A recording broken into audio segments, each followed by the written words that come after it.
Good morning friends. आज हम लोग क्लास 9 साइंस के चैप्टर नंबर 1 जो कि न्यू एनसीईआरटी का है, जिसका नाम है exploration entering the world of secondary science.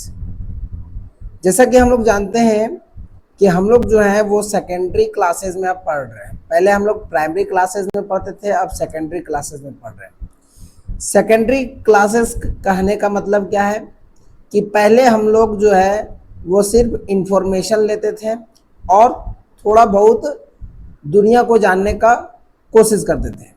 अब सेकेंडरी क्लासेस में हम लोग दुनिया को समझने का कोशिश भी करेंगे और कोई घटना किस तरह से होता है उसका एक गहरा समझ हम लोग विकसित करेंगे। तो इस चैप्टर में हम लोग सेकेंडरी साइंस के वर्ल्ड में इंटर करने जा रहे हैं और उसको एक्सप्लोर करने जा रहे हैं, उसके बारे में और भी रोचक के चीज़ जानने के लिए जा रहे हैं और भी ज़्यादा अपना समझ विकसित करने के लिए जा रहे हैं। तो आइए शुरू करते हैं। इस चैप्टर में हम लोग क्या क्या पढ़ेंगे, आपकी सुविधा के लिए हमने ये इंडेक्स बना दिया है, आप इंडेक्स को देख सकते हैं। हम लोग क्या क्या पढ़ेंगे एक एक करके सारा चीज़ जो है वो इंडेक्स में दिया गया है। यहाँ पे भी हम लोगों ने इंडेक्स दे रखा है, साथ ही साथ यहाँ पे हम लोगों ने कुछ नए चीज़ भी जोड़े हैं ताकि आपको कोई भी तरह का प्रॉब्लम आगे ना हो। हम लोगों ने इसमें चैप्टर समरी जोड़ा ताकि आपको रिवीजन में मदद मिले।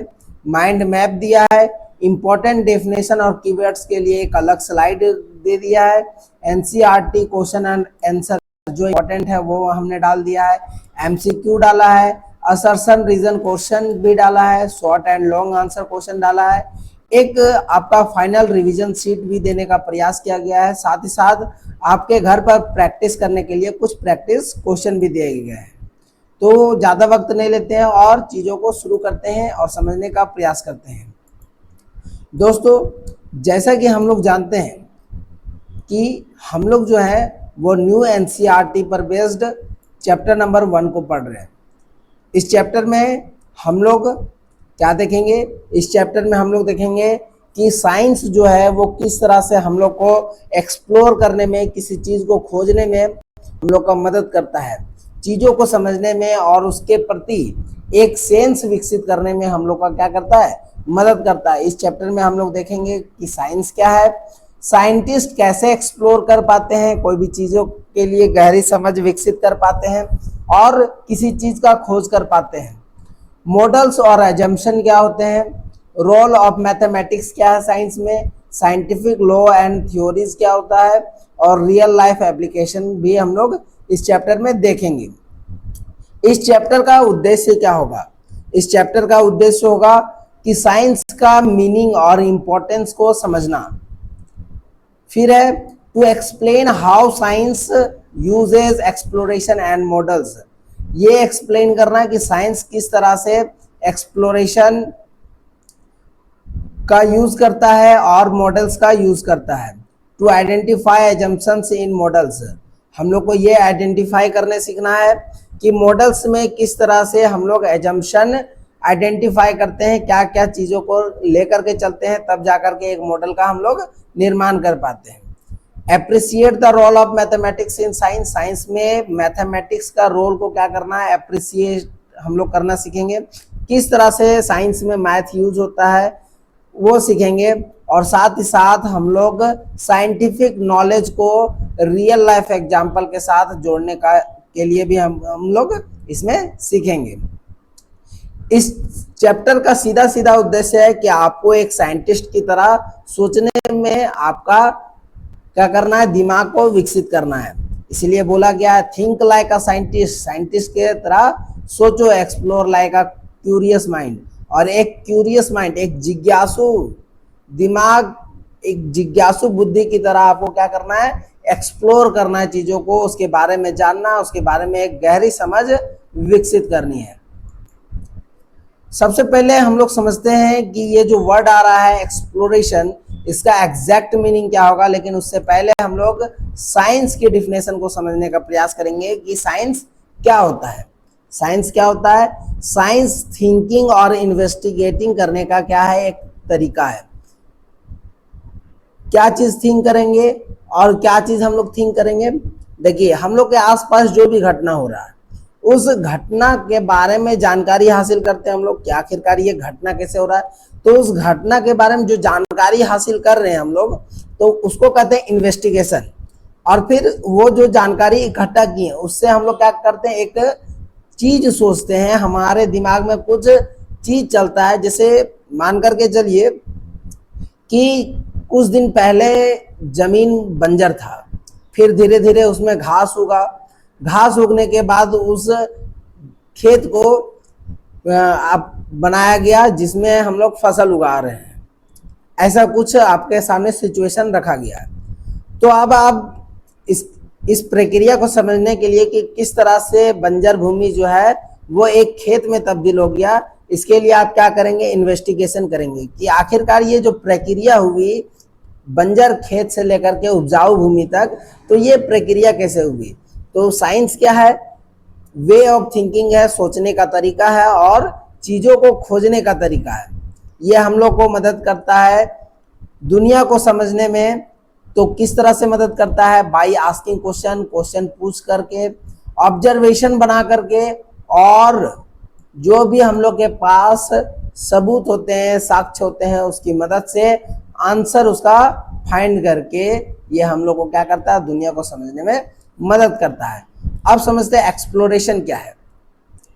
एक्सप्लोरेशन क्या है, तो जो भी कुछ हम लोग जानते हैं, ठीक है, हम लोग जो भी कुछ जानते हैं उसके परे जा करके कुछ नया इंफॉर्मेशन को सर्च करना, इसी प्रक्रिया को एक्सप्लोरेशन कहा जाता है। फिर से एक बार बता रहे हैं, जो कुछ भी हम लोग जानते हैं उस जानने को छोड़ करके उसके पार जा करके नया नया इंफॉर्मेशन को कलेक्ट करना, उसके बारे में सर्च करना, इसी प्रोसेस को हम लोग क्या कहते हैं, एक्सप्लोरेशन कहते हैं। It involves curiosity. इसमें क्या शामिल होता है, तो आपका क्यूरियोसिटी शामिल होता है, जिज्ञासा शामिल होता है ना, करेज शामिल होता है, मतलब आपका साहस शामिल होता है कि क्या आप उस चीज को कर सकते हैं। स्पिरिट शामिल होता है, टू डिस्कवर द अननोन, और अननोन चीज को जानने के लिए हम लोग का क्या होता है, हिम्मत शामिल होता है, ठीक है, भावुकता शामिल होता है, ठीक है, और जिज्ञासा शामिल होता है। अब हम लोग देखते हैं कि क्यूरियोसिटी से डिस्कवरी तक हम लोग कैसे जा सकते हैं। तो मान के चलिए हम लोग कुछ चीज को, अपने आसपास में जो चीज है उसको कुछ नोटिस करते हैं, ठीक है। उसके बाद जब हम लोग उसको नोटिस करते हैं तो हम लोग उसके बारे में जानना चाहते हैं कि आखिरकार ये क्यों है और कैसे है या फिर क्या है। फिर है उसको एक्सप्लोर करना, तो हम लोग क्या करते हैं, उसको ऑब्जर्व करते हैं कि इसका यूज कहाँ हो रहा है। यूज करने के बाद एक्सपेरिमेंट करते हैं, और एक्सपेरिमेंट करते करते हम लोग क्या करते हैं, उसका इंफॉर्मेशन कलेक्ट करते जाते हैं। फिर जब हम लोग के पास बहुत सारा इंफॉर्मेशन हो जाता है, बहुत एक्सपेरिमेंट कर लेते हैं, बहुत ज़्यादा ऑब्जर्वेशन कर लेते हैं, तो हम लोग उस इंफॉर्मेशन को एनालाइज करते हैं कि आखिरकार कुछ पैटर्न बन रहा है क्या, उस तरह का एक निश्चित पैटर्न बन रहा होगा। उसके आधार पर हम लोग क्या करते हैं, उस चीज़ों को एनालाइज करते हैं कि वो किस चीज़ में काम देगा। फिर हम लोग क्या करते हैं, उस चीज का डिस्कवरी कर लेते हैं, क्योंकि हम लोग अगर लगातार किसी चीज का एक पैटर्न पकड़ लेंगे तो हम लोग उसको बोलेंगे कि नहीं, ये चीज जो है वो एक नया चीज है, और इस तरह से डिस्कवरी हो जाता है। सोच करके देखिए, कुछ दिनों पहले कोविड आया था, आप लोग सब जान रहे होंगे। तो सबसे पहले क्या किया गया, कोविड के बारे में पता लगाया गया कि कोविड एक बीमारी है। फिर हम लोगों ने पूछा कि ये बीमारी कैसे हुआ और क्यों हुआ। फिर हम लोगों ने उसको जब ऑब्जर्व किया तो बहुत सारे क्या किए, एक्सपेरिमेंट किए कि आखिरकार इसका लक्षण क्या है ना, सर दर्द होता है कि नहीं होता है, सर्दी जुकाम होता है कि नहीं होता है, क्या करना चाहिए। तो उसके बारे में तरह तरह के हम लोगों ने इंफॉर्मेशन को जुटाया। फिर हम लोगों ने क्या किया, जो भी इंफॉर्मेशन निकला उसको अलग अलग पेशेंट में हम लोगों ने उस लक्षण को देखा, एनालाइज किया, और एक तरह का पैटर्न ढूंढने का कोशिश किया। जब हम लोगों ने एक तरह का पैटर्न ढूंढ लिया तो हम लोगों ने कॉमन चीज बता दी कि कोरोना के ये लक्षण है। तो इस तरह से क्या होता है, क्यूरियोसिटी से हमारा डिस्कवरी तक माइंड जाता है। Real life example, finding a new medicine bye exploring plant. Plant को एक्सप्लोर करके हम लोग क्या करते हैं, नया मेडिसिन को पाते हैं। तो ये क्या है, फ्रॉम क्यूरियोसिटी टू डिस्कवरी, कोई चीज का जिज्ञासा है कि हमको जो है वो किसी बीमारी को ठीक करना है, तो हम लोग चीजों को एक्सप्लोर करना शुरू करते हैं। जैसे आप लोग जानते होंगे कि थॉमस अल्वा एडिशन ने क्या चीज का खोज किया था, तो बल्ब का खोज किया था। बल्ब का खोज किया तो उनके अंदर एक जिज्ञासा आया कि किस तरह से कोई ऐसा चीज बनाया जाए जिससे कि क्या हो, जिससे हम लोग को रोशनी मिल सके, रात में भी उजाला हो सके। तो उन्होंने अपना क्यूरियोसिटी जाहिर किया, जिज्ञासा जाहिर किया। फिर धीरे धीरे उन्होंने क्या किया, पूछा अपने आप से कि आखिरकार ये कैसे हो सकता है, क्यों हो सकता है, किस प्रकार हो सकता है। फिर उन्होंने अलग अलग चीजों को ऑब्जर्व किया, उसके ऊपर एक्सपेरिमेंट किया, बहुत सारा इंफॉर्मेशन जुटाया, और तब जाकर के उन्होंने एनालाइज किया उस इंफॉर्मेशन का, और एक तरह का पैटर्न सेट किया। और उन्होंने, आज हम लोग देख सकते हैं उनका योगदान के कारण ही हम लोगों को आज क्या मिल सका है, रात में भी आपको उजाला मिल पाया है, प्रकाश मिल पाया, रोशनी मिल पाया। तो ये कैसे हुआ, क्यूरियोसिटी से डिस्कवरी के कारण हुआ, है ना। तो कोई भी डिस्कवरी का अगर बोला जाए कि बेस क्या है, तो क्यूरियोसिटी, आपके अंदर जिज्ञासा आना चाहिए। देखिए इस चैप्टर का मेन उद्देश्य यही है कि आपको एक साइंटिस्ट की तरह सोचना सिखाना है, ठीक है। अब है discovering a new planet while exploring space. जब हम लोग स्पेस को एक्सप्लोर करते हैं तो हो सकता है कभी कभी हमको क्या मिल जाए, एक नया प्लानेट मिल जाए। क्लीन एनर्जी का न्यू सोर्स को फाइंड करना, ये भी क्या है, क्यूरियोसिटी से डिस्कवरी तक का सफर है। फिर है किस तरह से हम लोग का बॉडी काम करता है उसको समझना। की टेक अवे क्या है, इस पूरा जो चीज हम लोग पढ़े हैं, ये पूरा चीज, इसका कंक्लूजन क्या है। तो बोल रहा है कि science and exploration go hand in hand. Science और एक्सप्लोरेशन जो होता है वो साथ साथ चलता है। क्यूरियोसिटी के कारण जर्नी स्टार्ट होता है, और एक्सप्लोरेशन कीप्स इट्स गोइंग, और एक्सप्लोरेशन जो है वो इस जर्नी को जारी रखता है। And science help us turn question into discovery, और जो साइंस है वो हम लोग का मदद करता है क्वेश्चन को डिस्कवरी में चेंज करने में, और इससे हम लोग का दुनिया क्या होता है, बहुत अच्छा होता है, ठीक है। अब हम लोग समझते हैं कि साइंटिफिक मॉडल है। अभी हम लोगों ने समझा कि साइंस और एक्सप्लोरेशन के बीच क्या रिलेशन है, किस तरह से हम लोग जो है वो क्यूरियोसिटी से डिस्कवरी की ओर जा सकते हैं। अब इसमें आता है कि साइंटिफिक मॉडल क्या होता है। तो साइंटिफिक मॉडल क्या होता है, एक simplified representation of a real object, system और प्रोसेस। किसी भी प्रोसेस का, किसी भी सिस्टम का, किसी भी रियल ऑब्जेक्ट का सिंप्लीफाइड रिप्रेजेंटेशन को ही हम लोग क्या कहते हैं, सिंप्लीफाइड मॉडल।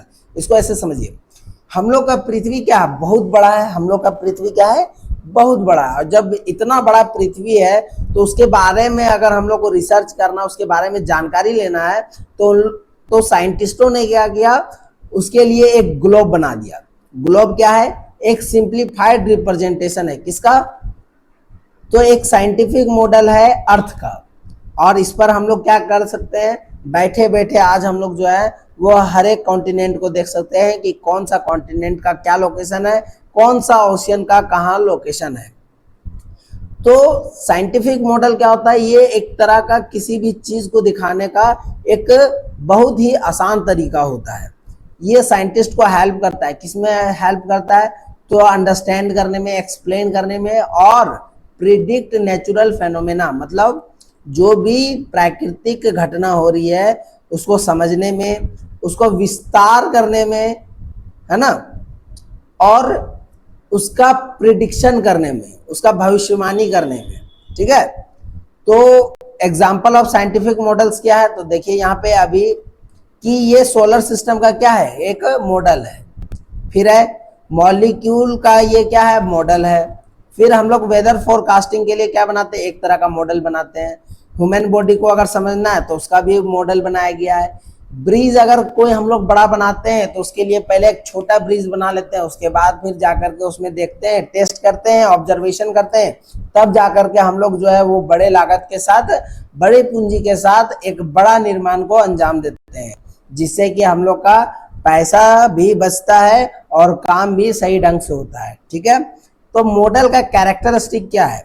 मॉडल का कैरेक्टरिस्टिक है कि ये सिंप्लीफाइड होता है, ये बहुत ही सरल होता है, नॉट एग्जैक्ट कॉपी, ये पूरी तरह से एग्जैक्ट कॉपी नहीं होता, फोटो कॉपी नहीं होता, बल्कि ये सिंप्लीफाइड होता है।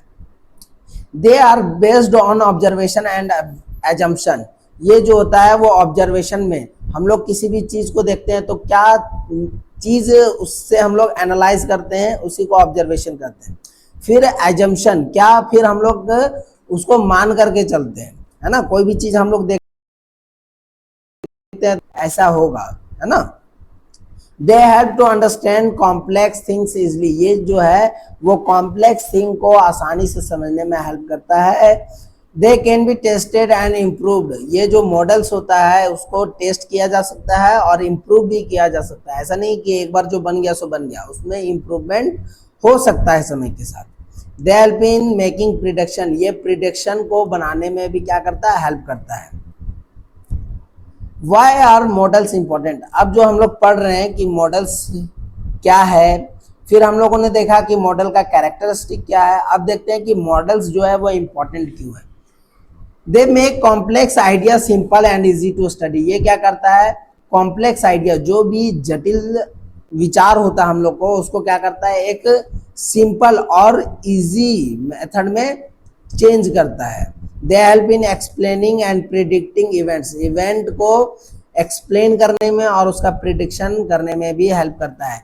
दे सेव टाइम, ये टाइम को सेव करता है, कॉस्ट को सेव करता है और रिसोर्सेज को भी क्या करता है, सेव करता है। जैसे कि अभी हम बताए थोड़ा देर पहले कि हम लोग मान के चलिए एक बहुत बड़ा ब्रिज बना रहे हैं किसी नदी के ऊपर, तो हम लोग क्या करते हैं, एक छोटा ब्रिज बनाते हैं। सबसे पहले उसका एक मॉडल तैयार करते हैं कि इस तरह से ब्रिज होगा, अगर लोड इस पर डाला जाएगा तो इस तरह का लोड वो क्या कर लेगा, बियर कर लेगा और पुल आसानी से टूटेगा नहीं। और उसके बाद जब उस पर बहुत सारा टेस्ट किया जाता है, एक्सपेरिमेंट किया जाता है, तब जाकर के बड़े पैमाने पर काम नदी पर एक्चुअली में शुरू किया जाता है, जिससे कि पुल जो है, ब्रिज जो है वो बन सके। इससे क्या होता है, टाइम भी सेव होता है, कॉस्ट भी सेव होता है। अगर मान के चलिए हम लोग टेस्ट एंड ट्रायल नहीं किए, हम लोगों ने पैसा लगा करके एक ब्रिज बना लिया लेकिन वो लोड बियर ही नहीं कर पाया, तो उससे पैसा बर्बादी हुआ ना, संसाधनों का बर्बादी हुआ ना, रिसोर्सेज का बर्बादी हुआ कि नहीं। तो हम लोग क्या करते हैं, एक मॉडल बनाते हैं, उस पर टेस्ट एंड ट्रायल करते हैं, तब जाकर के उसको हम लोग एक्चुअल में प्रैक्टिकल रूप में काम करवाते हैं। They are useful in research, ये जो है वो रिसर्च करने में, टेक्नोलॉजी बनाने में और डेली लाइफ में भी क्या किया जाता है, यूज किया जाता है। फिर एक की टेक अवे, क्या निष्कर्ष निकला इस स्लाइड से वो समझिए। Models are like maps, model क्या है, एक मैप है, एक नक्शे की तरह है। They are not the real thing, ये रियल थिंग नहीं होता है, ये वास्तव में एग्जिस्ट नहीं करता, बल्कि ये मानव के द्वारा बनाया गया ताकि चीजों को सिंप्लीफाई कर सके। But they show us the right path to understand and explore the real world, लेकिन ये असली दुनिया को एक्सप्लोर करने में, उसको समझने में एक हम लोग को क्या देता है, राइट पाथ देता है। बोल रहा है a good model helps us think better, एक अच्छा मॉडल जो होता है वो हम लोग को अच्छा चीज सोचने में मदद करता है, गहरा समझ विकसित करने में मदद करता है और नए नई चीजों को डिस्कवर करने में भी क्या करता है, मदद करता है। अब है एजम्पशन इन मॉडल्स, मॉडल में क्या क्या एजम्पशन होते हैं, क्या क्या मान्यताएं होती है, किन चीजों को स्वीकार करके हम लोग आगे बढ़ सकते हैं ताकि डिस्कवरी की ओर जा सके, और किन किन चीजों को इग्नोर किया जा सकता है, ऐसा कुछ। एजम्पशन क्या होता है इसके बारे में समझते हैं। सबसे पहले एजम्पशन जो है वो आइडियाज है, आपका क्या है, विचार, जो आपका आइडिया होता है वो है, और कंडीशन है या कंडीशन है जिसको हम लोग जो है वो एक्सेप्ट करते हैं ट्रू के जैसा। मतलब while creating a model to make it simple, कोई भी मॉडल को बनाने के लिए कैसा बनाना है, तो कॉम्प्लेक्स नहीं बनाना, बल्कि कैसे बनाना है, सिंपल बनाना। कोई भी मॉडल को हम लोग सिंपल बनाते हैं तभी चीजों को हम लोग क्या कर सकते हैं, समझ सकते हैं। तो मॉडल को सिंपल बनाना है तो हम लोग कुछ चीजों को, कुछ आइडियाज को, कुछ कंडीशन को सही मान करके आगे बढ़ते हैं, तब जाकर के हम लोग मॉडल बना पाते हैं। तो ये क्या हुआ, एजम्पशन हुआ। जिसे हम लोगों ने पृथ्वी बनाया, पृथ्वी का मॉडल बनाया जिसको हम लोग ग्लोब कहते हैं। तो हम लोगों ने देखा कि पृथ्वी जो है वो हो सकता है गोल हो, तो हम लोगों ने ग्लोब को जो है वो राउंड शेप में बनाया। फिर उसमें अलग अलग लोकेशन को दिखाया, लोकेशन दिखाने के साथ साथ हम लोगों ने उसमें लैटिट्यूड लॉन्गिट्यूड जैसा चीज भी दिया। लेकिन क्या बताइए कि लॉन्गिट्यूड वास्तव में एग्जिस्ट करता है क्या? नहीं। लैटिट्यूड वास्तव में एग्जिस्ट करता है? नहीं। तो ये सब क्या है? एजम्पशन है। ये सब क्या है? एजम्पशन है। और एजम्पशन ही क्या करता है? हम लोग को बाद में हेल्प करता है। हालांकि ये जरूरी नहीं है कि जो एजम्पशन हम लोग लेकर के चले वो सही ही हो, ठीक है। This may not always be completely true in real life. ये हो सकता है कि रियल लाइफ में पूरी तरह से सही नहीं हो, लेकिन ये फोकस करता है कि क्या चीज जो है वो इम्पोर्टेंट है। Why do we make assumption? हम लोग को अजम्पशन क्यों बनाना चाहिए? कुछ आइडियाज ऐसा क्यों हम लोग को विकसित करना चाहिए? कुछ कंडीशन ऐसा क्यों विकसित करना चाहिए जिसको हम लोग लेकर के एक मॉडल का निर्माण कर सके? तो इसका कारण है to simplify complex situation. Complex situation को आसान बनाने के लिए। To make models easy to understand and use. Models को समझने में आसान बनाने के लिए और मॉडल्स को यूज करने में आसान बनाने के लिए हम लोग क्या लेकर के चलते हैं? एजम्पशन लेके चलते हैं। To save time. टाइम को सेव करने के लिए और रिसोर्सेज को सेव करने के लिए। To focus on the important factors only. जो भी इंपॉर्टेंट फैक्टर है उस पर फोकस करने के लिए केवल, ठीक है। एग्जाम्पल यहाँ पे दिया गया है, we assume there is no air resistance, in reality air slows down the ball. यहाँ पे बॉल का प्रोजेक्टाइल मॉडल बनाया गया जहाँ पे एक बच्चा को दिखाया गया है और ये बच्चा क्या कर रहा है? बॉल को फेंक रहा था। बॉल जब फेंक रहा है तो वो ये इस डायरेक्शन में जा रहा है, ऊपर से नीचे की ओर। तो एक्चुअली में क्या है? हम लोग मान करके चलते हैं कि हवा में कोई भी तरह का प्रतिरोध नहीं है, हवा जो है वो बॉल के मोशन को प्रभावित नहीं करता है। लेकिन क्या वास्तव में ऐसा होता है कि हवा जो है वो बॉल के मोशन को प्रभावित नहीं करता है ना? तो ऐसा नहीं होता है ना। फिर है model of an ideal gas. ये आइडल गैस का क्या है? मॉडल है। हम लोग मान करके चलते हैं कि गैस पार्टिकल्स का वॉल्यूम नहीं होता है and there are no forces between them, और उसके बीच में फोर्स भी नहीं होता। लेकिन क्या ये सही है?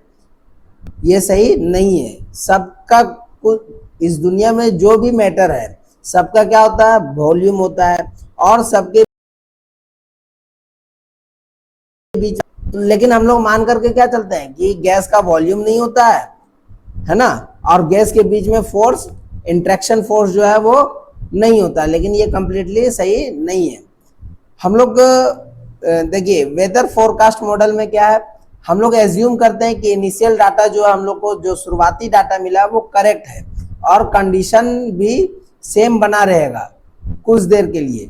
लेकिन क्या ये सही होता है?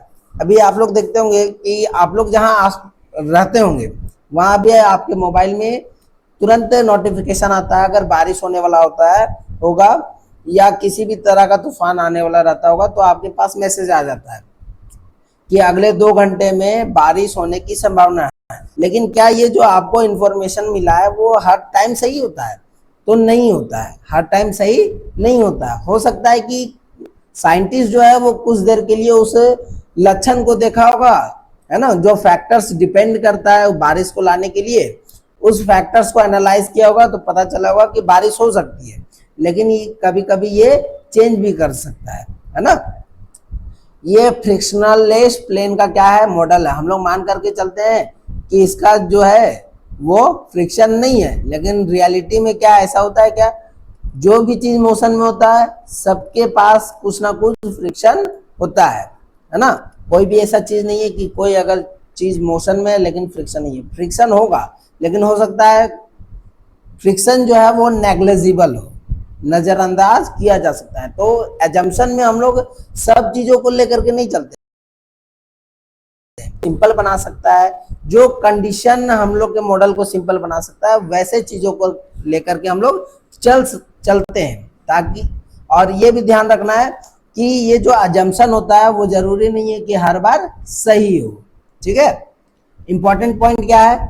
Every model is based on some assumption, जितना भी मॉडल होता है वो सब एजम्पशन पर आधारित होता है। डिफरेंट एजम्पशन में लीड टू डिफरेंट प्रिडिक्शन, अलग अलग तरह का एजम्पशन अगर लेकर के चलेंगे तो हम लोग का प्रिडिक्शन भी क्या क्या मिलेगा, अलग अलग मिलेगा।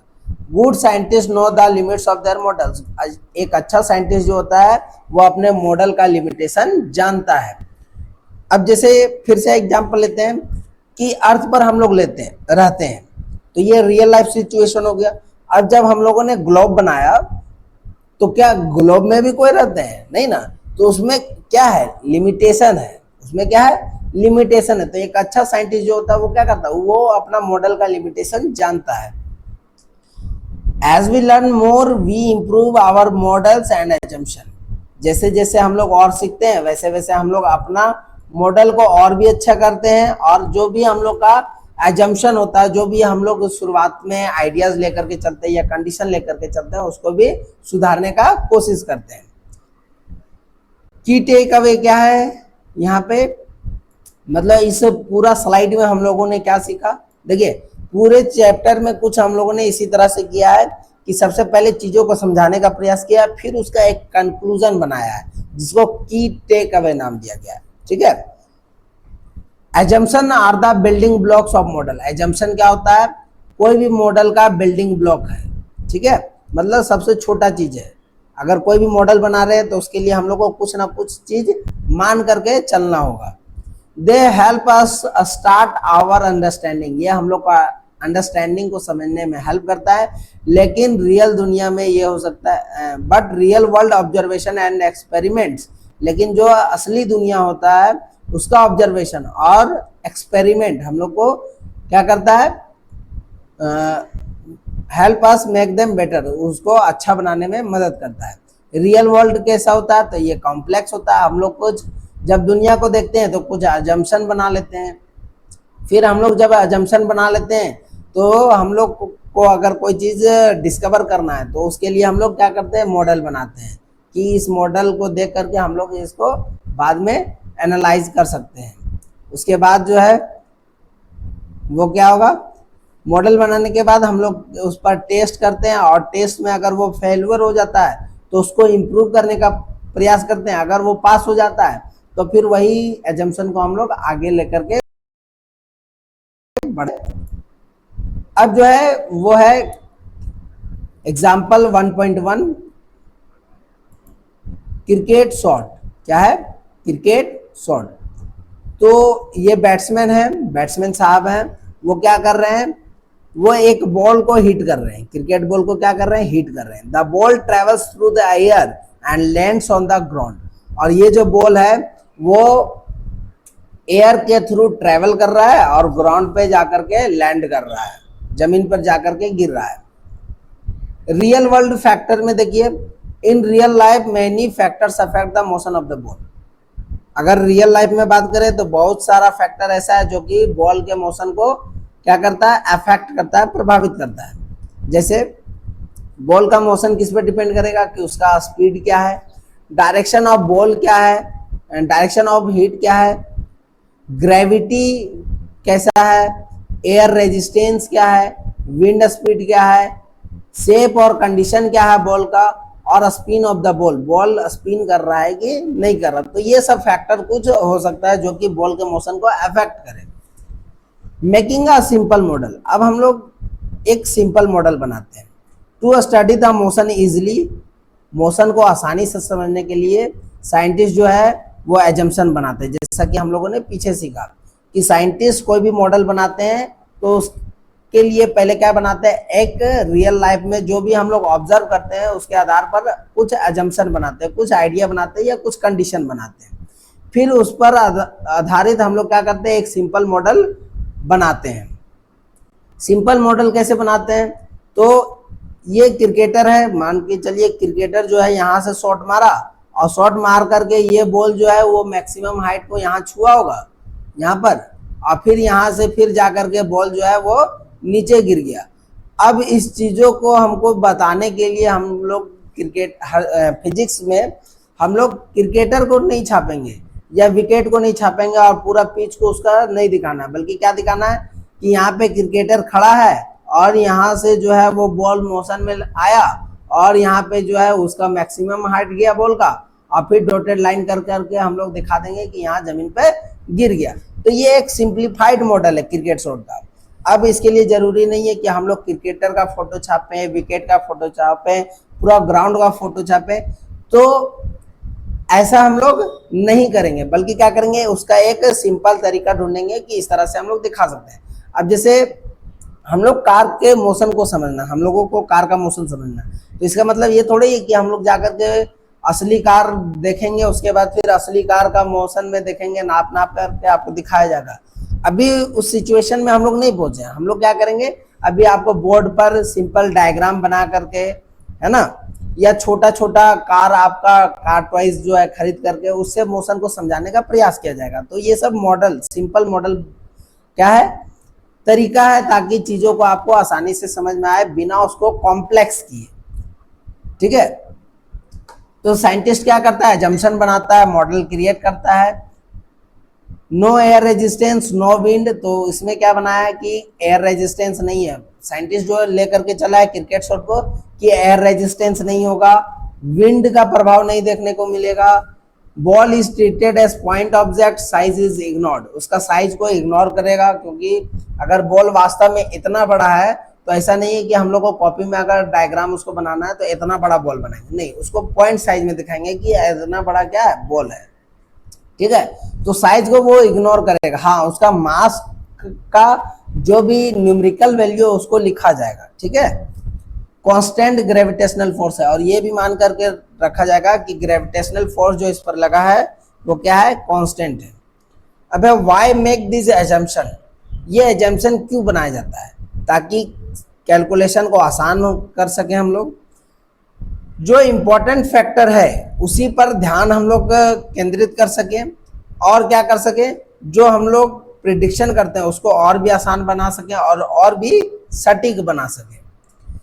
अब हम लोग देखें यहाँ पे कि हम लोग जो है वो ऐसे एजम्पशन को लेकर के चलते हैं जो आसान होते हैं, है ना।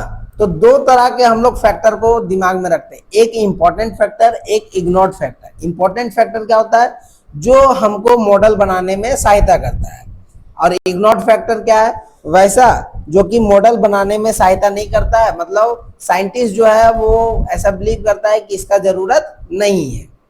ठीक है, जैसे मान कर बनाने गए तो आप किचन से क्या क्या निकालिएगा, वही आइटम निकालिएगा जो आपके खाना बनाने के लिए जरूरी होगा। रखा हुआ सारा आइटम है, लेकिन निकालेंगे कौन सा, जो इम्पोर्टेंट है आपके खाने बनाने के लिए। आपको रोटी बनाना है तो आप क्या निकालिएगा किचन से, आटा निकालिएगा, पानी निकालिएगा, गैस चूल्हा जलाइएगा, है ना। तो सब चीजों को तो लेकर के साथ नहीं चला जा सकता है, क्योंकि हम लोग कॉम्प्लेक्स को और ज्यादा कॉम्प्लेक्स करने के लिए तो नहीं है, हम लोग कॉम्प्लेक्स को सिंपल करने के लिए है, ताकि हम लोग प्रिडिक्शन बना सके, हम लोग डिस्कवरी कर सके। तो कुछ इंपॉर्टेंट फैक्टर होता है और कुछ इग्नोर्ड फैक्टर होता है।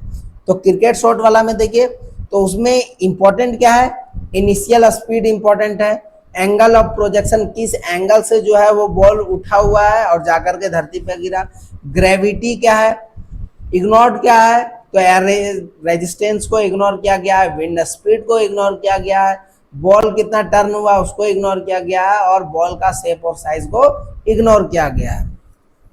साइंटिफिक मॉडल में जो है वो हर एक डिटेल को शामिल नहीं किया जाता है। ये याद रखना है कि साइंटिफिक मॉडल में हर एक डिटेल को शामिल नहीं किया जाता है, इसमें केवल जो है वो इम्पोर्टेंट डिटेल को ही शामिल किया जाता है, ताकि सिचुएशन को और अच्छे से समझा जा सके।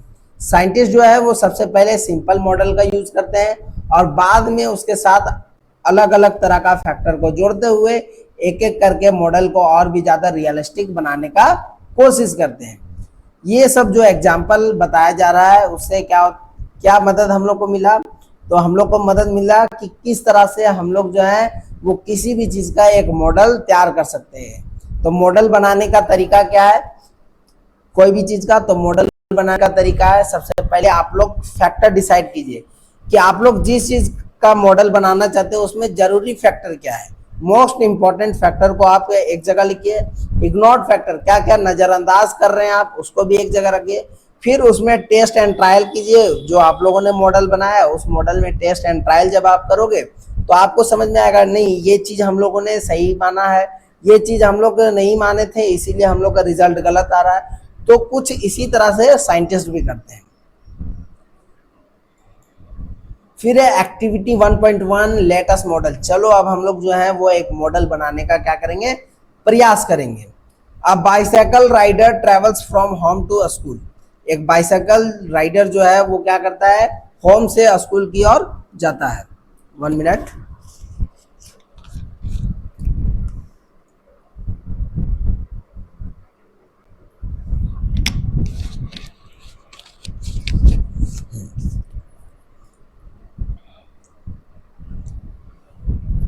अब सोचो और डिस्कस करो कि उसका ये जो यात्रा है घर से लेकर के स्कूल तक का यात्रा, उसमें इंपॉर्टेंट फैक्टर क्या है, विच factors can be ignored. Important factor क्या है और कौन कौन सा फैक्टर को हम लोग इग्नोर कर सकते हैं। तो इंपॉर्टेंट फैक्टर क्या क्या है, तो कितना डिस्टेंस वो तय किया ये इंपॉर्टेंट है, बाइसाइकिल का स्पीड क्या रहा होगा ये इंपॉर्टेंट है, टाइम कितना लगा जर्नी पूरा कंप्लीट करने में ये इंपॉर्टेंट है, रोड का कंडीशन कैसा था, स्मूथ था, रफ था, फिल था, डाउनहिल था, ये क्या है इंपॉर्टेंट फैक्टर्स है। कौन कौन सा फैक्टर को नजरअंदाज कर सकते हैं हम लोग, तो हम लोग कर सकते थे कि बाइसाइकिल का कलर क्या है, ये साइंस में काम नहीं देगा कि बाइसाइकिल का कलर कैसा है। राइडर जो है कौन सा कलर का टी शर्ट पहना है ये भी काम नहीं देगा, ठीक है। टाइप्स ऑफ शूज, किस तरह का शूज पहना है, एक्शन वाला जूता पहना है, लोफर वाला जूता पहना है कि कौन सा जूता पहना है ये भी काम नहीं देगा।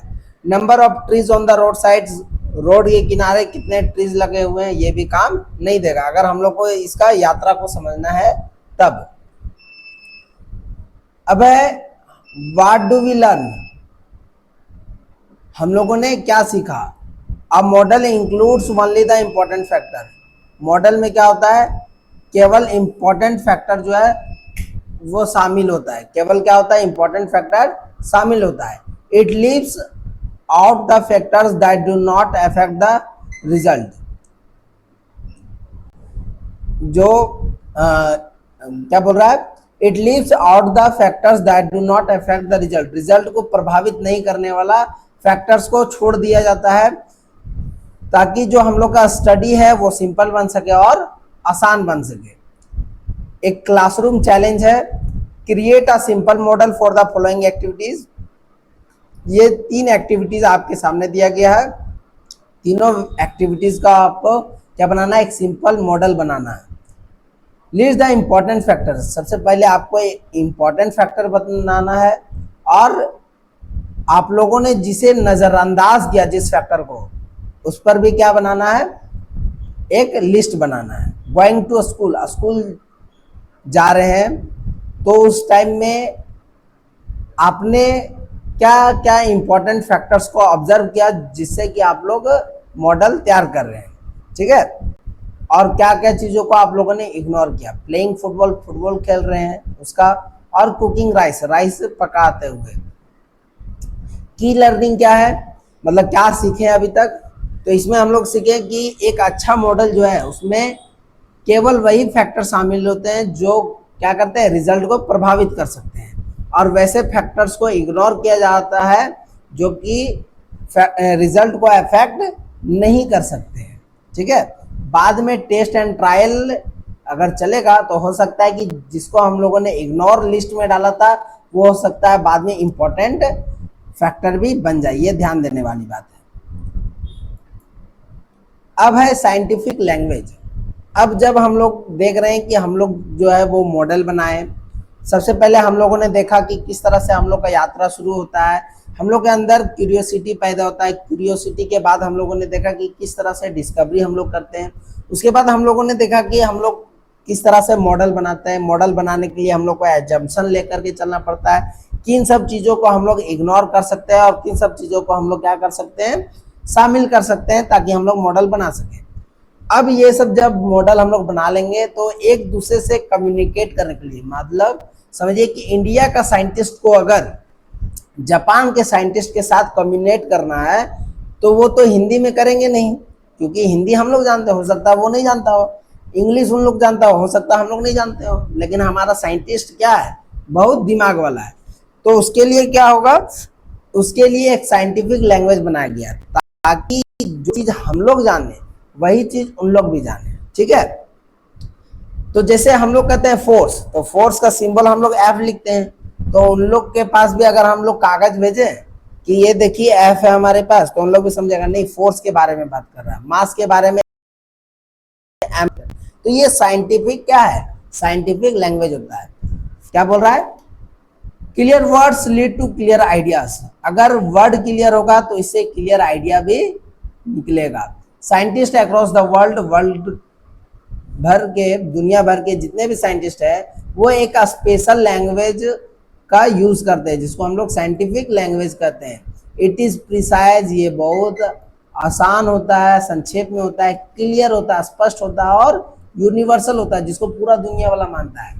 ये जो है वो साइंटिस्ट को समझने में, एक दूसरे को समझने में हेल्प करता है और जो भी दोनों के बीच में हो सकता है कंफ्यूजन पैदा हो जाए उसको भी दूर करने में ये क्या करता है, मदद करता है। प्रिसाइज का मतलब क्या होता है, एग्जैक्ट वर्ड का यूज करना और एग्जैक्ट मीनिंग का यूज करना। क्लियर मतलब समझने में जो आसान हो, कंफ्यूजिंग नहीं हो। यूनिवर्सल का मतलब जिसको पूरा दुनिया का जितना साइंटिस्ट है सब आसानी से समझ सके। सिस्टमेटिक मतलब जिसमें हम लोग क्या करें, सिंबल, यूनिट और टर्म्स का कुछ रूल्स को फॉलो करें। ठीक है, स्पेस, अब इसका कंपोनेंट क्या क्या होता है, साइंटिफिक लैंग्वेज। एक साइंटिफिक लैंग्वेज अगर लिखना है तो किन सब चीजों का हम लोग को जरूरत पड़ता है, तो सबसे पहले साइंटिफिक टर्म का जरूरत पड़ता है। साइंटिफिक टर्म क्या होता है, जिसमें वर्ड, स्पेशल वर्ड शामिल किया जाता है, जैसे फोर्स, मास, एनर्जी, वेलोसिटी, डेंसिटी। फिर है सिंबल। सिंबल क्या है, तो हम लोग जो भी स्पेशल वर्ड लेते हैं तो उसको एक छोटा वर्ड में हम लोग लिखने का प्रयास करते हैं ताकि हम लोग कम शब्दों में ज्यादा चीजों को बयां कर पाए। तो इसके लिए हम लोग साइन यूज करते हैं। जैसे फोर्स अगर लिखना है तो पूरा फोर्स नहीं लिखेंगे स्पेलिंग, हम लोग सिर्फ एफ लिख देंगे। मास लिखना है तो हम लोग क्या लिख देंगे, एम लिख देंगे। वॉल्यूम लिखना है तो हम लोग भी लिख देंगे। टाइम लिखना है तो टी लिख देंगे। फिर है यूनिट्स। यूनिट्स बहुत जरूरी होता है। अगर कोई चीज हम लोग तोल रहे हैं, ठीक है, तो हो सकता है क्या कि हम लोग तोल रहे हैं तो हम लोग मन में तोलते हैं। जैसे गांव देहात में क्या होता है, बहुत सारा वेटेज का एक सिस्टम होता है, जिसे हम लोग के यहाँ होता है पसेरी।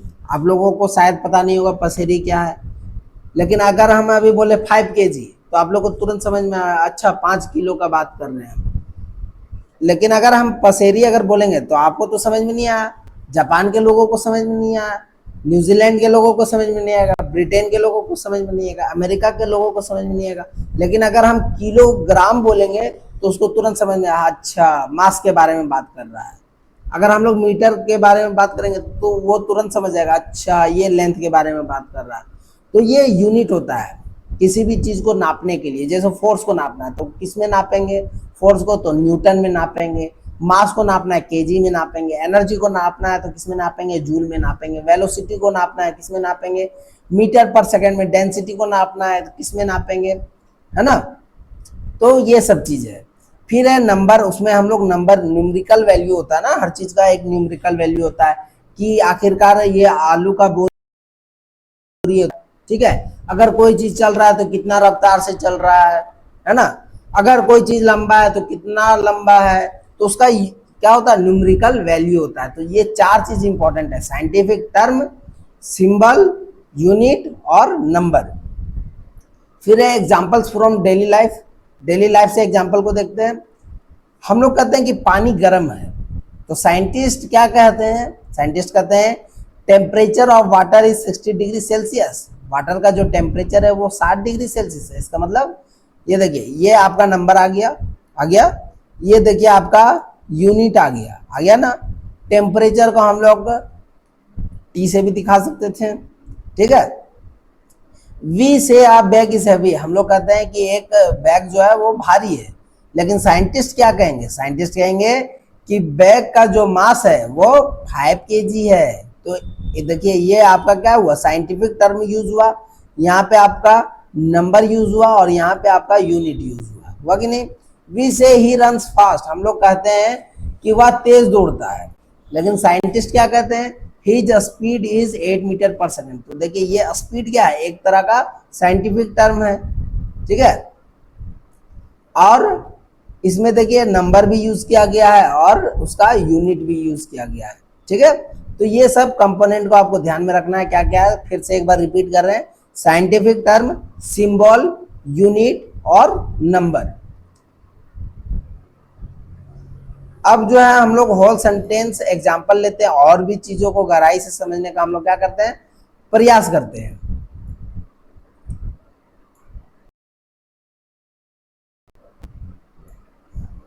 The stone falls down, stone जो है वो गिरता है, ये डेली लैंग्वेज में हम लोग बोलते हैं। The stone falls towards the earth due to gravity, scientific language में कैसे बोला जाएगा कि स्टोन जो है वो पृथ्वी की ओर ग्रेविटी के कारण गिरता है। हम लोग डेली लैंग्वेज में बोलते हैं it is a big container, यह एक बड़ा कंटेनर है, बड़ा बक्सा है। लेकिन साइंटिफिक लैंग्वेज में इसी को कैसे बोला जाएगा, it is a container with a large capacity, ये एक ऐसा कंटेनर है जिसका कैपेसिटी क्या बड़ा है। अब जो है ये जो हम लोग पढ़े उससे हम लोग क्या निष्कर्ष निकाल रहे हैं, कुछ चीजें तो समझ में आई होगी, क्या समझ में आ रहा है। साइंटिफिक लैंग्वेज जो है उसमें precise word, symbol, unit, number use किया जाता है ताकि आपका जो आइडिया है उसको क्लियरली और यूनिवर्सली समझाया जा सके। It helps science grow and knowledge to be shared by all, ये हम लोग को मदद करता है साइंस को और भी ज्यादा विकसित करने के लिए, साथ ही साथ जो हम लोग के पास नॉलेज है वो सबको सबके साथ साझा करने में। याद क्या रखना है, यूज करेक्ट टर्म, किसी भी चीज के लिए करेक्ट टर्म उसके लिए जो यूज होता है साइंटिस्टों के द्वारा जो स्वीकृत है, जो मान्यता प्राप्त है, उसका करेक्ट टर्म यूज करना है। प्रॉपर सिंबल यूज करना है, use standard unit, standard unit का यूज करना है। क्लियर और एग्जैक्ट हम लोग को करना है। अवॉइड गैस वर्ड, हम लोग को किसी भी चीज का गैस नहीं करना है, ठीक है। जिसे आपको बोला जाएगा कि वेलोसिटी का भी होता है, तो बताओ कि आपका जो है वो स्पीड का क्या होगा, तो स्पीड का भी होता है, ठीक है। अब इसमें आप आगे और डीपर जाइएगा, आपको इनिशियल वेलोसिटी अगर दिखाना है तो उसको यू से दिखाते हैं, फाइनल वेलोसिटी दिखाना है तो वी से दिखाते हैं। तो हम लोग को गैसिंग का काम यहाँ नहीं करना है, जो भी साइंटिस्ट के द्वारा दिया गया है, जो भी मान्यता प्राप्त है वैसे टर्म्स का हम लोग को क्या करना है, यूज करना है। जो भी सिंबल साइंटिस्ट के द्वारा स्वीकृत किया गया है, जो उनके द्वारा मान्यता प्राप्त है, उन्हीं का हम लोग को क्या करना है, यूज करना है, स्टैंडर्ड यूनिट का यूज करना है। Good science begins with good language, एक अच्छा साइंस तभी डेवलप कर सकता है जब उसका लैंग्वेज क्या होगा, अच्छा होगा, ताकि लोग जो है वो समझे, है ना।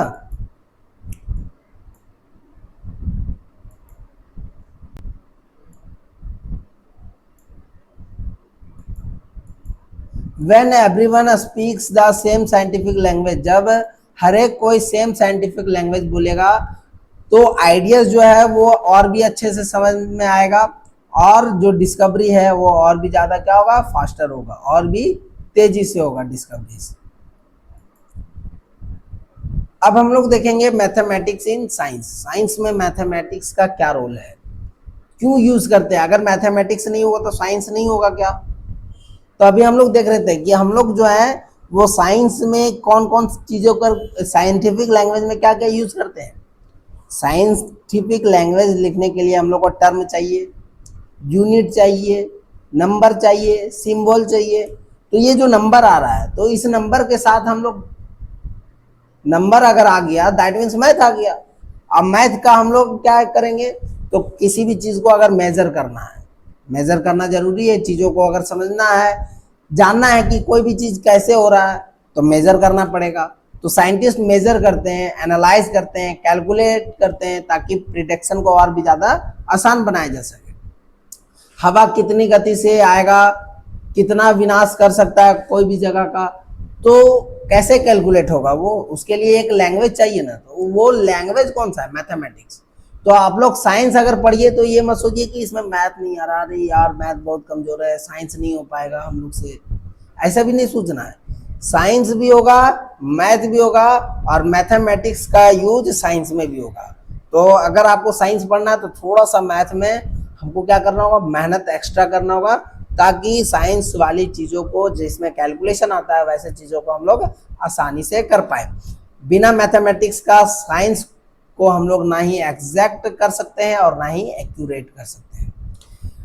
अब कौन सा तरह का मैथमेटिक्स हम लोग यूज करेंगे साइंस में, उसके बारे में समझते हैं।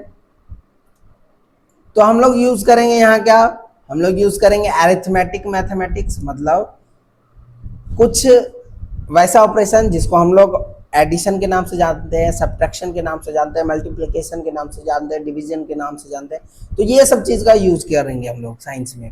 अलजेब्रा का यूज करेंगे, एक्स और वाई जैसे टर्म को, अननोन वेरिएबल को यूज करेंगे।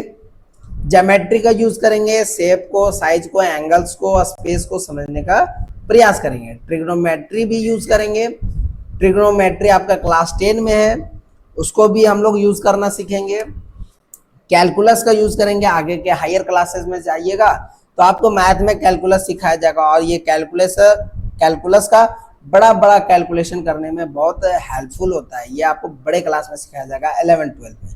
फिर स्टैटिक्स, यहाँ पे आपको जो डाटा मिलेगा आपको कैलकुलेशन करने के बाद उसको क्या करना होगा, उसको रिप्रेजेंट करना होगा किसमें, तो बार ग्राफ में।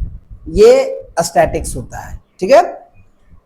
एग्जाम्पल फ्रॉम साइंस, साइंस से एग्जाम्पल लेते हैं। मैथमेटिक्स का यूज है कि नहीं ये जानते हैं। स्पीड का फॉर्मूला होता है distance by time, v is equal to D by T. तो बाई आया, बाई मतलब क्या, divide. Density equal to mass by volume, density का फॉर्मूला होता है मास बाई वॉल्यूम। अगर मास को डिवाइड करेंगे वॉल्यूम से तब जाकर के डेंसिटी मिलेगा। फोर्स है तो फोर्स में क्या होता है, मास और एक्सेलरेशन को मल्टीप्लाई करते हैं तब जाकर के फोर्स मिलता है। v is equal to I R, मतलब voltage is equal to current into resistance. Current और रेजिस्टेंस को अगर मल्टीप्लाई करेंगे तब जाकर के हमको वोल्टेज मिलेगा। तो यहाँ पे हम लोग क्या कर रहे हैं, अरिथमेटिक का यूज कर रहे हैं, दैट मीन्स मैथ का यूज कर रहे हैं। अब जो है how mathematics help scientist, mathematics जो है वो साइंटिस्ट का हेल्प कैसे करता है। Convert observation into number and formulas, जो भी हम लोग का ऑब्जर्वेशन होता है उसको नंबर में और फॉर्मूला में कन्वर्ट करना। Helps in comparing result, result को कंपेयर करना। दो स्टूडेंट है, दोनों का ऑब्जर्वेशन हो सकता है अलग अलग हो, दोनों का एजम्पशन अलग अलग हो, दोनों का डाटा अलग अलग आएगा, तो कंपेयर करना पड़ेगा ना कि किसका सही है और किसका गलत है। Allows accurate and precise measurement, mathematics का यूज करके हम लोग क्या करेंगे कि जो मेजरमेंट है उसको एक्यूरेट बनाने का प्रयास करेंगे, उसको प्रिसाइज बनाने का प्रयास करेंगे। Helps in creating graph, graph create करने में मदद करेगा मैथ, चार्ट बनाने में और मॉडल्स बनाने में। Leads to better understanding and new discovery, और इससे क्या होगा, एक अच्छा समझ विकसित होगा और नया नया डिस्कवरीज भी होगा।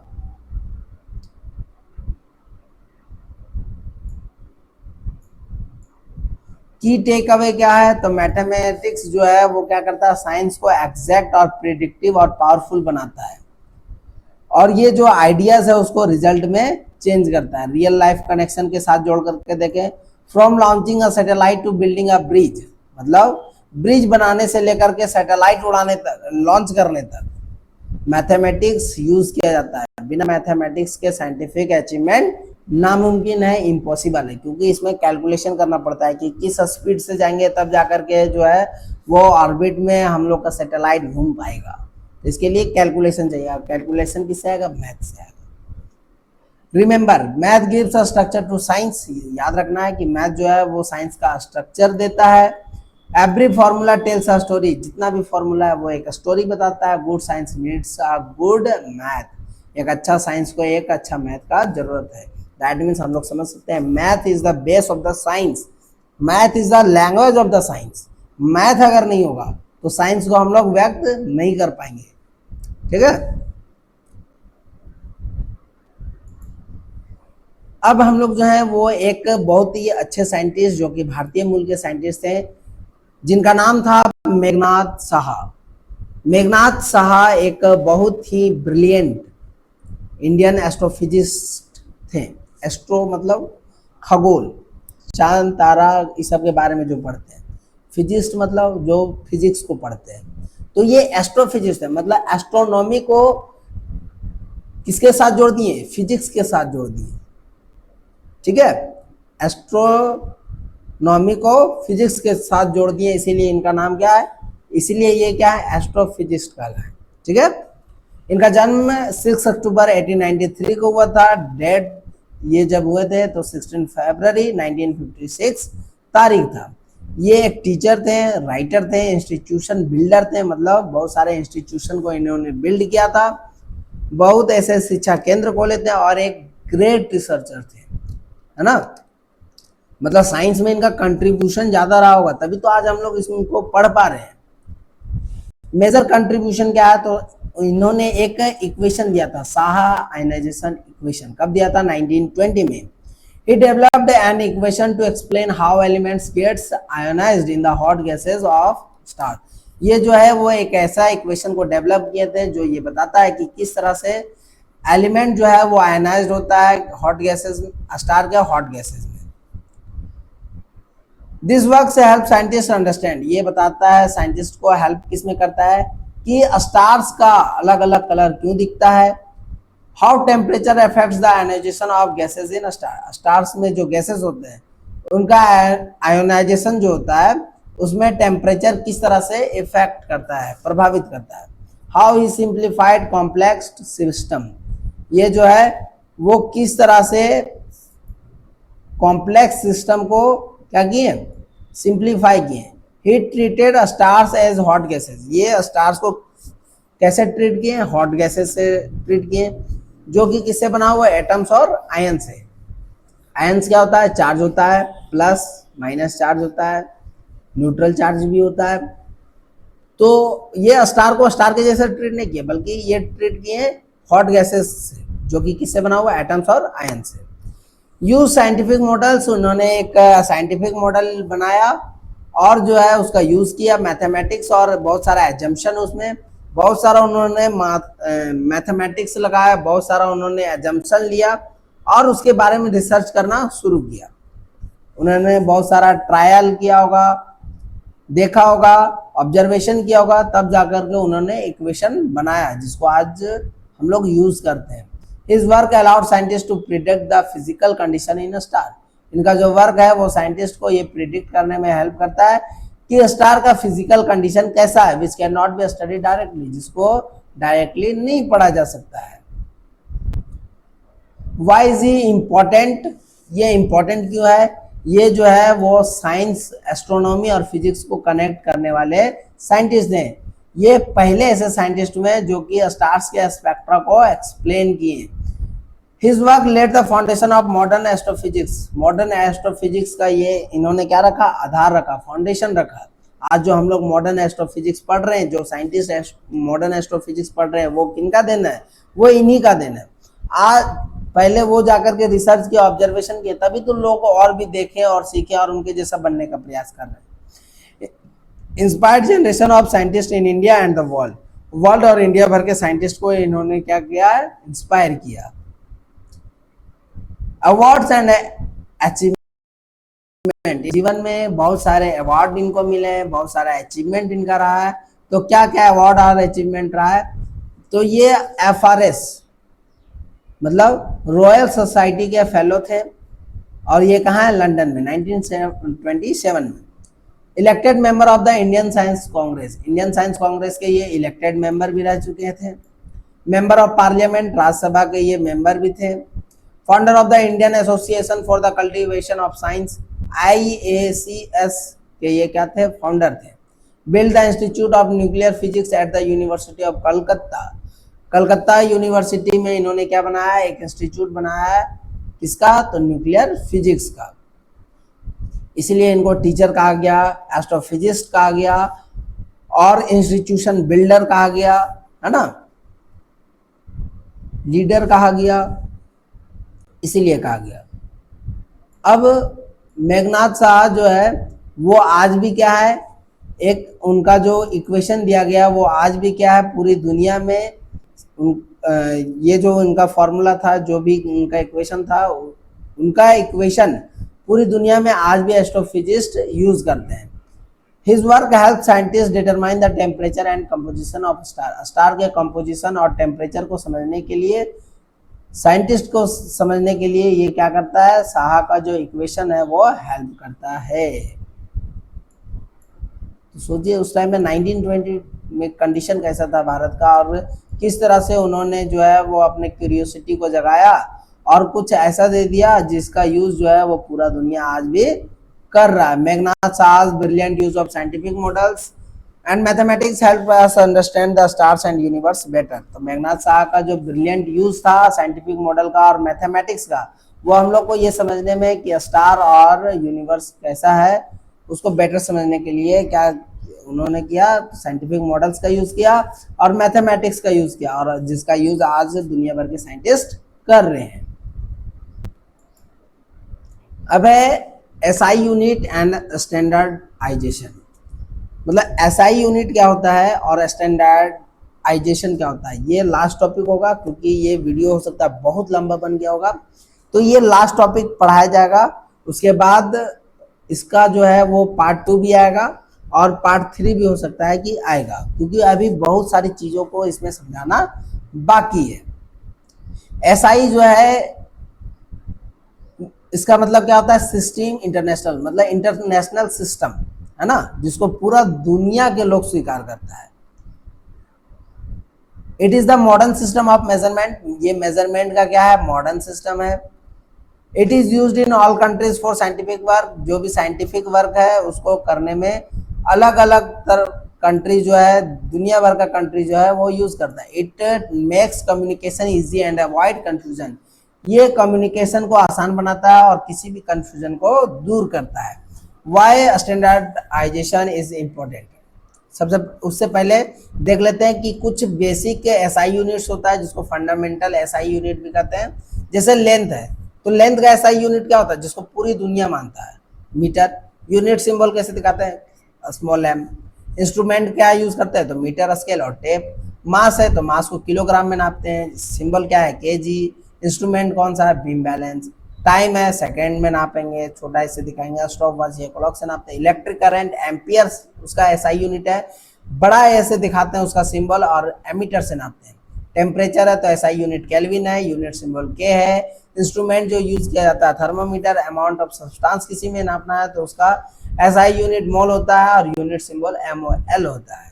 फिर luminous intensity, SI unit candela होता है और यूनिट सिंबल CD लिखते हैं हम लोग। जैसे किसी का ल्यूमिनस इंटेंसिटी मान के चलिए 5 कैंडेला है, तो उसमें 5 और कैंडेला पूरा नहीं लिखेंगे, CD लिख देंगे, काम हो जाएगा, ठीक है। इंस्ट्रूमेंट कौन सा यूज होता है, फोटोमीटर। तो कितना है फंडामेंटल यूनिट हो गया, 3, 3, 6 और 1, 7। यही फंडामेंटल यूनिट से आगे जाकर के बहुत सारे यूनिट बने हुए हैं जिसका यूज हम लोग करते रहते हैं समय के साथ। अब जो है कि स्टैंडर्डाइजेशन इंपॉर्टेंट क्यों है, इसका मानकीकरण क्यों जरूरी है। तो देखिए दुनिया में अलग अलग भाषाएं बोली जाती है, और अलग अलग भाषाएं बोली जाती है तो पहले भी बताएं कि अलग अलग भाषा बोली जाएगी तो इंडिया जो बोलेगा वो जापान नहीं सुनेगा, जापान जो बोलेगा अमेरिका नहीं सुनेगा।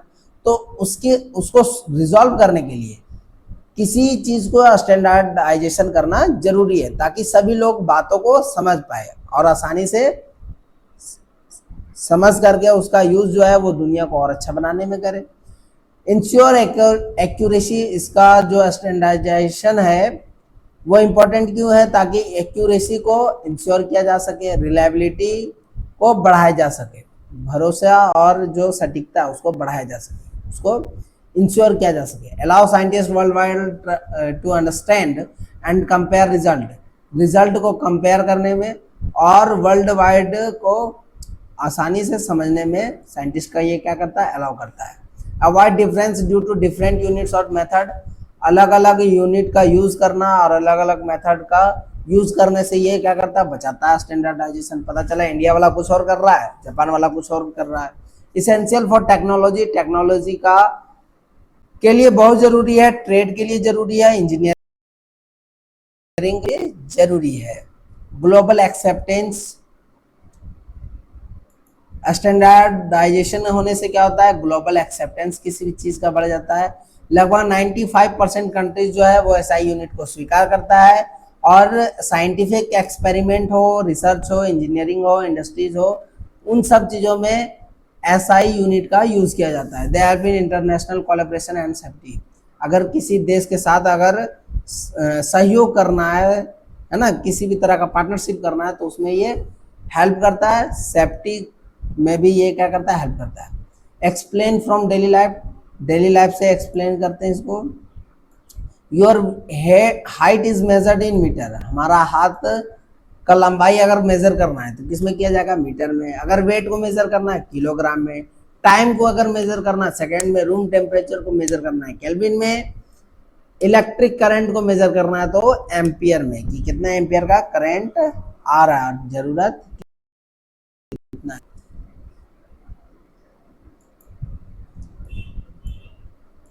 If one country measures length in inches, अगर एक कंट्री जो है वो लेंथ को इंचेस में मेजर करता है और अदर कंट्री जो है वो सेंटीमीटर में करता है, तो क्या दोनों का रिजल्ट सेम आएगा?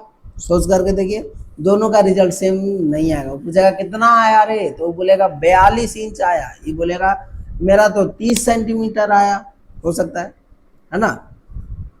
तो दोनों का बात टैली करेगा? नहीं टैली करेगा ना। तो दोनों का बात को अगर सही करना है तो उसको एक ऐसा यूनिट देना होगा कि तुम भी इसमें नाप करके लाओ, तुम भी इसमें नाप करके लाओ, फिर दोनों का मिलाया जाएगा, है ना। तो इससे क्या होगा, एक्यूरेसी बढ़ेगा, यूनिफॉर्मिटी आएगा, जो चीज हम फॉलो कर रहे हैं वही चीज अगला भी फॉलो करेगा।